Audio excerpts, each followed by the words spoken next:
आज की वीडियो में एक तो मैं आपके साथ टोनर शेयर करूंगी जिनको गंजपन है, जिन मर्द हज़रात के बाल गिर रहे हैं और ख़वातीन के भी बाल दरमियान में से गिरते हैं, उनके लिए टोनर है, ये शेयर करूंगी आपके साथ।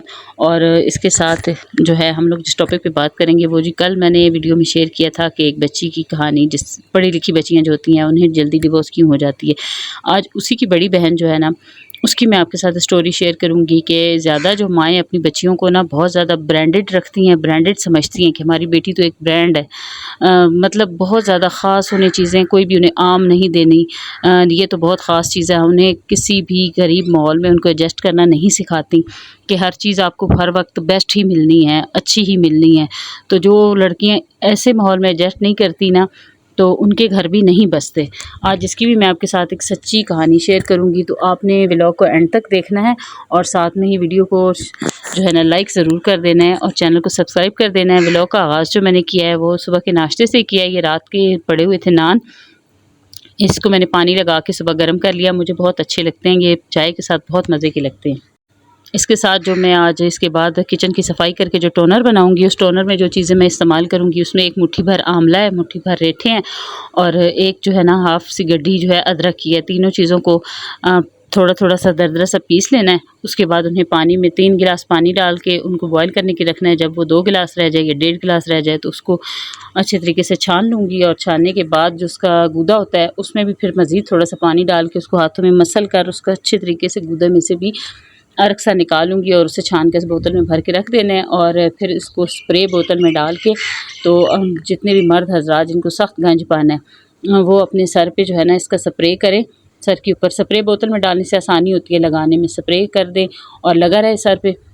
बिल्कुल इसको धोने की ज़रूरत नहीं है, सर धोने के बाद लगा दें, लगा रहे। लेकिन सर के ऊपर कैप नहीं पहननी, टोपी नहीं पहनी, हवा लगने देनी है सर को। ये ज़्यादातर कैप पहनने से बाल गिरते हैं।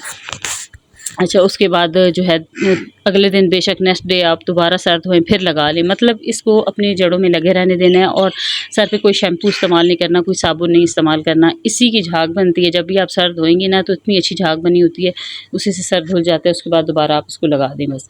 तो इससे बहुत फ़ायदा हो रहा है। मेरे हस्बैंड यूज़ कर रहे हैं, उनके तो काफ़ी ज़्यादा बाल छोटे-छोटे से निकल भी आए हैं। तो ये आपके साथ आज शेयर होगी और साथ में हम अपने टॉपिक पे बात करते हैं जी।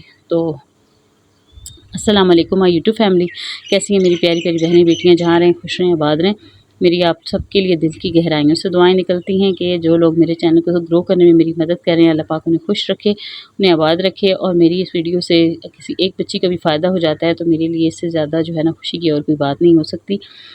अच्छा जी, आज मैं उसी बेटी का ना जिसके बारे में मैंने कल बात की थी, उसकी बड़ी बहन है। पहले बड़ी बहन को डिवोर्स हुई थी। अब उसकी वजूहात क्या थी? उसकी वजूहात ये थी कि मैंने बताया था कि मेरी अम्मी की कज़न है, मेरी अम्मी की मामी जो है, मामी और मामू उनकी बेटियों की ये बात है। अच्छा, मेरी अम्मी के जो मामू हैं उनकी जो 2 बेटियाँ थी और 2 बेटे अभी भी हैं, अल्लाह उन्हें सलामत रखे। लेकिन जो बड़ी वाली बेटी है ना, उसकी जब शादी होने लगी, उन्होंने जिसको रिश्ता दिया, इसी तरह उसे भी काफ़ी पढ़ाया लिखाया, बीएड उसने किया, अच्छी जो है ना गवर्नमेंट टीचर लगी हुई थी वो। गवर्नमेंट टीचर लग गई तो उसके बाद उसका जिसको उन्होंने रिश्ता दिया ना, तो वो उस लड़के का इतना ज़्यादा काम कारोबार नहीं था मतलब, लेकिन लोग अच्छे थे। तो यहाँ पे उनके ससुराल वालों ने क्या किया, जब रिश्ता तय हो गया ना तो इस लड़की के वालिद ने कहा कि मैं इस लड़के को खुद अपने ख़र्चे पे ना बैरून मुल्क भेजूँगा ताकि मेरी बेटी सुकून से रहे। और ये कोई आम बात नहीं, कोई ख़ास बात नहीं है, आम ज़्यादातर लोग ऐसा कर रहे हैं आजकल। तो उन्होंने खुद अपने उस लड़के के पास कोई वो ख़र्चा नहीं था, वो खुद अफ़ोर्ड नहीं कर सकता था, तो इसके ससुराल वालों ने, इस लड़की वालों ने ना सारा खुद ख़र्चा किया और उसको भेज दिया, उसको बैरून मुल्क भेज दिया। वो वहाँ गया, अच्छा ख़ासा कमाने लग पड़ा, सेटल हो गया। तो वो तो वहाँ पे सेट हो गया, लेकिन यहाँ पे अपनी मिसेस को ना, जो उसकी बीवी थी, ज़ाहिर है ससुराल में अब उसने रहना था। जब उसकी शादी करके एक बेटी को ब्याह देते हैं तो उसे चाहिए होता है कि वो ज़्यादा ससुराल में रहे। अच्छा, वो ससुराल में जब रहती थी ना तो उसके छोटे-छोटे से इश्यूज़ पहले थोड़े-थोड़े से शुरू हुए कि क्या है कि मुझे ये लोग सर्फ़, अच्छा कपड़े धोने के लिए ये लोग सर्फ़ जो है वो लो क्वालिटी का यूज़ करते हैं, तो मेरे जो है मायके वाले वो दूसरा अच्छा वाला यूज़ करते हैं, ये अच्छा वाला नहीं यूज़ करते, तो मुझे ये नहीं यूज़ करना। तो इस बात पे जब उसने मसला बनाया तो उसने इस बात को अपने मैके में बताया और वो अपने मैके से अपने कपड़े धोने के लिए अलग स्पेशल सर्फ़ मैके वालों की तरफ से लेके जाना शुरू कर दिया। मैके वाले भी देने लग पड़े, अम्मी उसकी देने लग पड़ी। इसी तरह जब सोप की बारी आई, जब वो खाना पकाने लगते, उसमें उसे स्पाइसेस जो मसाले हैं वो उसे स्पेशल चाहिए होते थे। मतलब ये जो उनके घर की रूटीन थी ना, वो उसे नहीं पसंद थी। वो उस सब चीज़ों को बदलना चाह रही थी, लेकिन उस टाइम उसके शौहर भी यहाँ पर थे। तो उसके वालिद ने कहा कि जब ये बैरून मुल्क चला जाएगा, कमाने लगेगा, तो आप जो है अपने मेयार के मुताबिक सब कुछ कर लेना। अभी जो कुछ है आप उसमें गुज़ारा करो, लेकिन हमारी तरफ से जो हो सकता है आप ले लिया करो। तो वो अपने मैके से आके सब कुछ ले जाती थी। एक गलती उसकी ये थी कि वो ससुराल वालों को हकीर और घटिया, उनकी चीज़ों को घटिया समझती थी, जिसकी वजह से वो अपनी सास को बिल्कुल अच्छी नहीं लगती थी। दूसरी चीज़ उसमें ये थी कि वो अपनी नंदों को जो है उन्हें पसंद नहीं करती थी। एक ही नंद थी, उसे पसंद नहीं करती थी, क्योंकि नंद जो है ना वो ज़रा सफाई पसंद थी, और ये क्योंकि मैके में भी इतना काम नहीं करती थी, इससे घर के काम नहीं होते थे ज़्यादा, माँ की लाडली थी।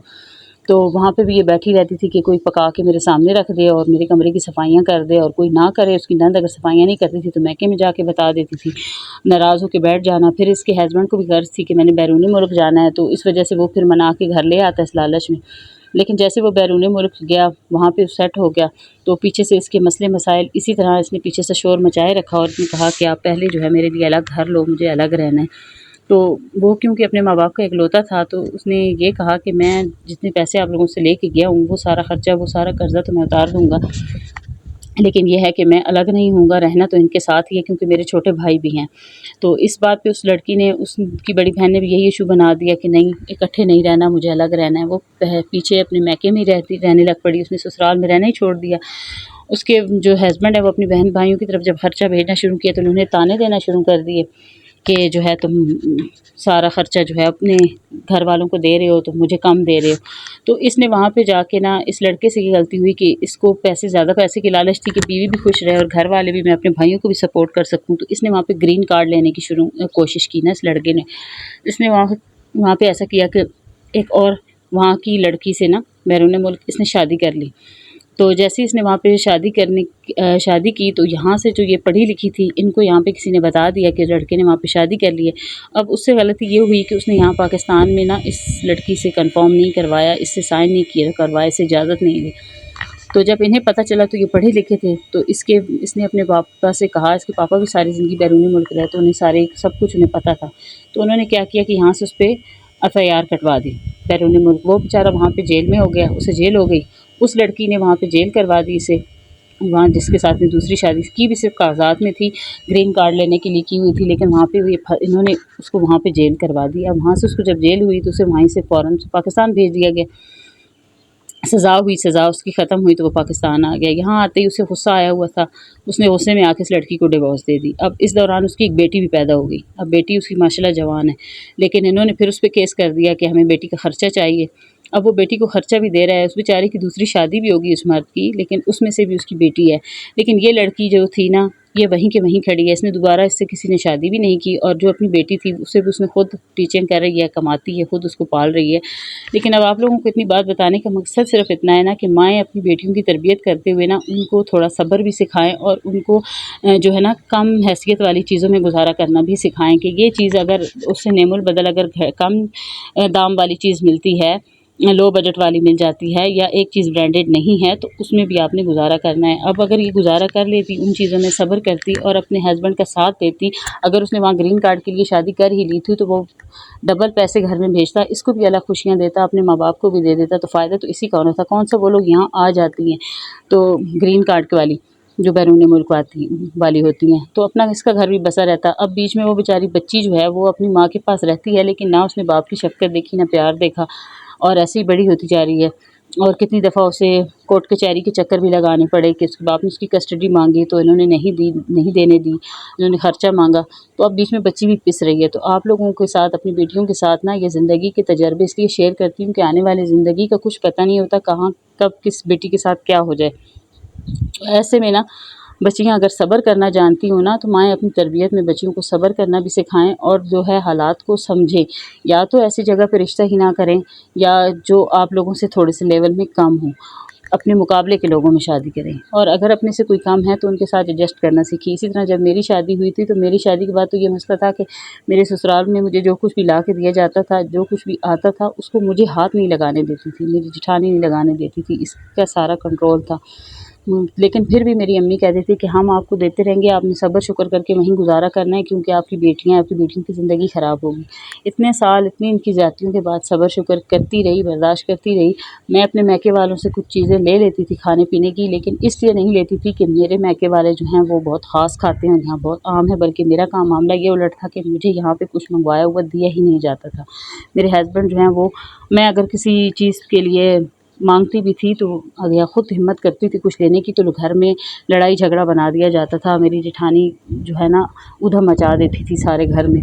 तो मैं डर की वजह से कि कहीं मेरा घर ना टूट जाए, क्योंकि ये सारे कुछ सब जो हैं वो उसके मुट्ठी में थे, उसके हाथ में थे, तो उसके कंट्रोल में थे। इस वजह से फिर मैं जो है ना सब्र से सब कुछ बर्दाश्त करती रहती थी। लेकिन अब वही टाइम है, सब कुछ मेरे अपने हाथ में है, खाना पीना तो मेरे अपने हाथ में है। हाँ, मुझे ज़िंदगी ने नुकसान बहुत सारे दिए हैं। मैं आपके साथ जॉइंट फैमिली के फ़ायदे भी शेयर करूँगी और नुकसानात भी शेयर करूँगी इंशाल्लाह आगे वाली वीडियोज़ में। तो आपने मेरे साथ बने रहना है और वीडियो को लाइक और चैनल को सब्सक्राइब ज़रूर करना है। अच्छा, अगर मेरी रेमेडी में कोई बात समझ ना आए तो आप कमेंट्स में मुझसे पूछ सकती हैं, मैं आपको तफ़सील से बता दूँगी। यहाँ पे जी मैंने गोभी के पराठे पकाए थे और साथ में लस्सी बनाई थी दिन के वक़्त। बहुत मज़े के लगते हैं गोभी के पराठे के साथ लस्सी की रेसिपी जो होती है ना, लस्सी घर की दही की लस्सी मैं बनाती हूँ, बहुत मज़े के बने थे। तो ये थी मेरी आज की छोटी-सी मोटिवेशनल वीडियो। अगर अच्छी लगे तो प्लीज़ चैनल को लाइक, सब्सक्राइब और शेयर ज़रूर कीजिएगा। अपना फ़ीडबैक मुझे ज़रूर दिया कीजिए। अपने कमेंट्स में मुझे ज़रूर बताया करें कि मेरी आपको कौन-सी बात बुरी लगती है और कौन-सी अच्छी लगती है। और मेरी बहुत सी बहनें हैं जो मुझे सपोर्ट कर रही हैं, उनका तहे दिल से शुक्रिया। और मैं भी उनके चैनल को इसी तरह सपोर्ट कर रही हूँ। मैं भी उन सब बहनों की वीडियोज़ को इसी तरह फुल वॉच करती हूँ। कभी भी मैंने उनके साथ बेईमानी नहीं की। तो आप लोगों का, मेरी बहनों का जो मुझे कमेंट्स करती हैं, उनका बहुत-बहुत शुक्रिया। इसी के साथ आपसे इजाज़त चाहती हूँ। अल्लाह हाफ़िज़।